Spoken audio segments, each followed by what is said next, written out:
Hi, this is author Ellie Alexander, and I am so glad that you're here with me for another 5 Things Friday. This week, we're going to talk about writing some more, how to stay motivated, editing, and all the great stuff that goes into building a book.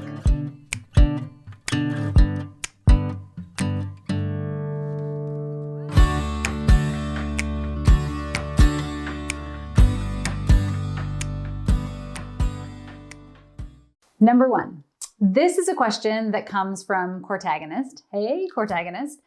She asked, how do you avoid burnout? And burnout can be a real problem for seasoned writers and new writers alike. My best piece of advice is to start with small, obtainable goals. Instead of trying to tackle a 75,000 or 80,000 word manuscript, start small. This is great too, because it's going to help you build a portfolio of clips, which will lead you to landing an agent and an editor, because you'll have a body of work to show. So start small.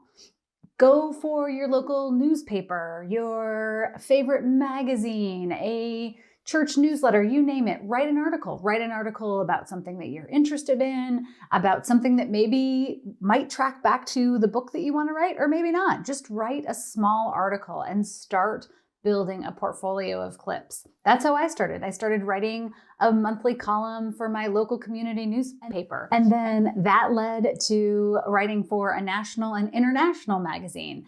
The more you can practice and hone your skills of writing and have some successes in getting published in any format, the better that's going to serve you long term. Number 2, this is another question asked by Writer Heart, aka Angela. Hey Angela, thanks for asking about editing. Editing is the bane of every writer's existence. I hear so much anguish, especially from new writers, about editing. This is the key to editing. Instead of thinking of it in a negative way, change it to magic. All of the magic happens in editing. My first drafts are thin. They're maybe 50,000 words, whereas my final product is closer to 80,000 words.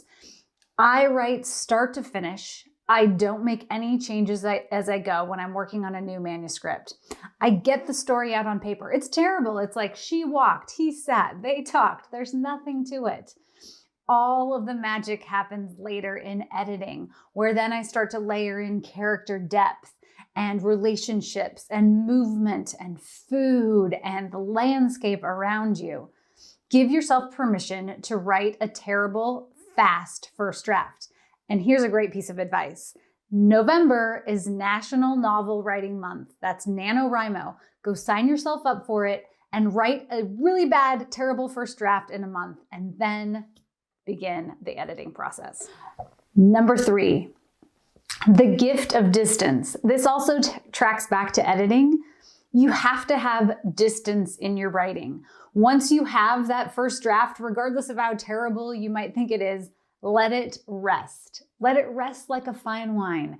Give yourself some distance. Walk away from it. Do something else. Maybe you write another project. Maybe that's when you submit another article to a local newspaper, or you're doing research. Maybe you need 2 weeks away from your manuscript. Maybe you need months. It doesn't matter. But you have to come back to something with fresh eyes. You cannot see where things are falling apart if you're right in the center of writing it. Give yourself some distance and then start editing. Number 4, get outside. Same, tracking back to number 3. I find that often my best ideas happen when I'm not sitting right here at my desk.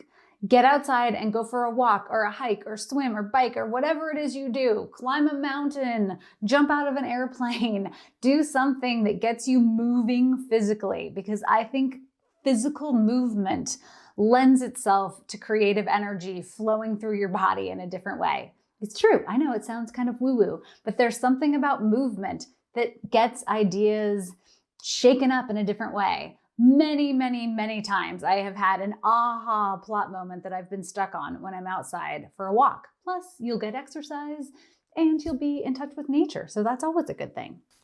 Number 5, do your research. Yes, I write mysteries. And no, it's highly unlikely that the local police chief in Ashland, Oregon is going to invite Juliet Montague Capshaw, a pastry chef, onto the scene of the crime to investigate with him. So, of course, if you're writing, whether it's romance or sci-fi or mystery, if you're writing any sort of genre fiction, readers are going to have to suspend some belief about what's happening. But you want the rest of your world to feel rich and real and authentic. The same goes for characters. And the only way to make that happen is research. So while you're letting your manuscript rest and you're giving it some distance so you can come back to it with fresh eyes, go research. If you're writing about a pizza shop, eat at every pizza shop in town. Talk to pizza shop owners. If you're writing an equestrian novel, go ride a horse, pet a horse, clean up after a horse. I don't know. Go have hands-on research. Watch people in action. Go spend time at a coffee shop or a pub or wherever your favorite tea is sold and sit with a notebook and pay attention. But research, research, research. Nothing else will give your books depth and authenticity if you don't do the work of research. Thanks for joining me for another 5 Things Friday, especially to all of the new and aspiring writers out there in the world.